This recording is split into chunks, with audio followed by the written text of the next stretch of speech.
Donc, voici la suite du vidéo que je vous ai présenté précédemment. Alors, après avoir teint une grande pièce de cuir, j'ai découpé les pièces dont j'avais besoin pour faire mon sac. Donc, ici, c'est une partie.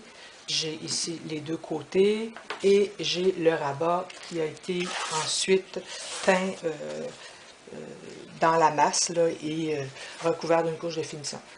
Alors, à cette étape-ci, on voit que, je ne sais pas si vous voyez bien, mais on voit qu'il y a des différences de couleurs. Pourquoi? C'est parce que je l'ai sablé avec un papier 220 pour faire disparaître l'excédent de la teinture. En fait, si je prends, ici j'ai un petit morceau, une chute de cuir, ce que je fais, c'est que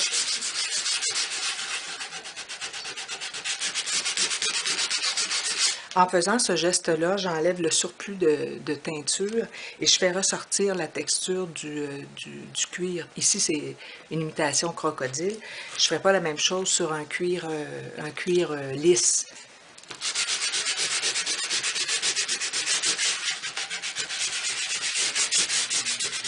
Alors, je vais faire ce mouvement-là jusqu'à temps que j'ai terminé toute la surface, comme celle-ci, qu'on voit ici.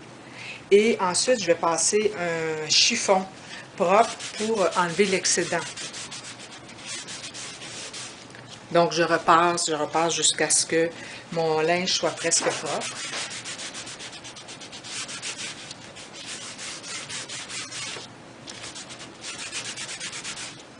Donc, ça peut prendre un petit bout de temps. Ensuite, ce que je vais faire, une fois que j'aurai terminé ça, si je suis satisfaite, je reviens à mon morceau ici. Lui, c'est un morceau de mon sac. Alors, je vais ensuite appliquer une couche de finition. La couche de finition qui est semi-lustrée protège la teinture. La protège pas de la pluie, mais la protège, fixe la teinture. Donc, j'en mets un petit peu ici. Je vais prendre une éponge et je vais en appliquer sur toute la surface de ma pièce ici. Évidemment, ça fonce, le cuir, mais c'est pas grave, c'est pas quelque chose qui me dérange.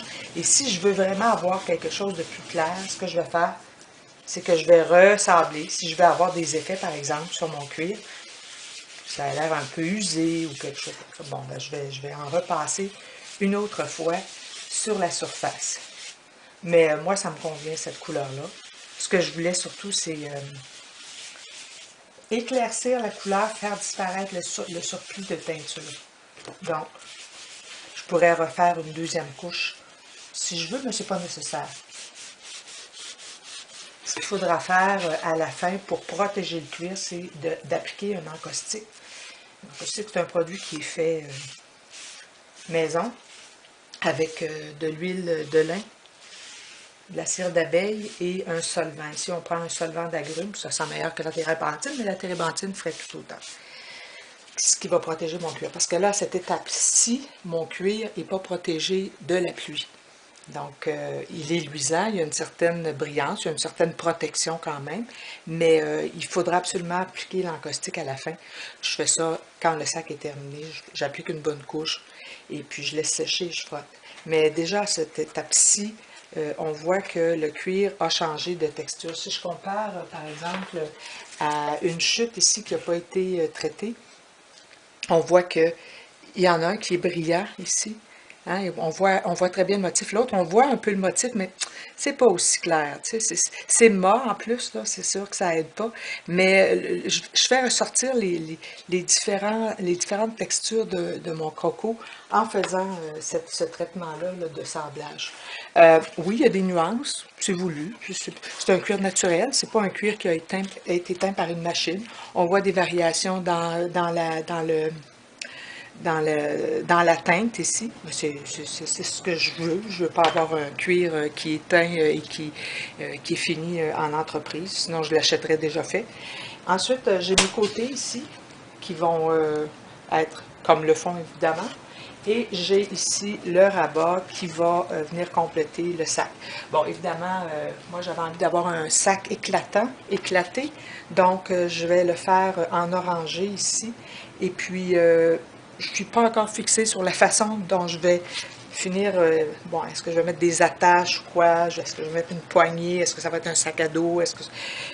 C'est au fil des jours que je vais déterminer ce que je vais faire avec, mais j'aime beaucoup, beaucoup le mélange des deux couleurs. Je trouve que ça ne passera pas inaperçu, ce sac-là. Alors, voilà, c'était une des étapes très importantes dans la fabrication d'un sac. Et c'est ça, évidemment, quand on achète un sac fait par un artisan, c'est pas quelque chose... ça peut pas coûter le même prix qu'un sac qu'on achète en industrie qui est fait à plusieurs exemplaires, des milliers d'exemplaires. Mais c'est un choix hein, qu'on fait. Moi, je les fais parce que j'aime ça. Puis les gens qui les achètent parce qu'ils les aiment aussi. Alors voilà, c'était l'étape de la finition de la teinture.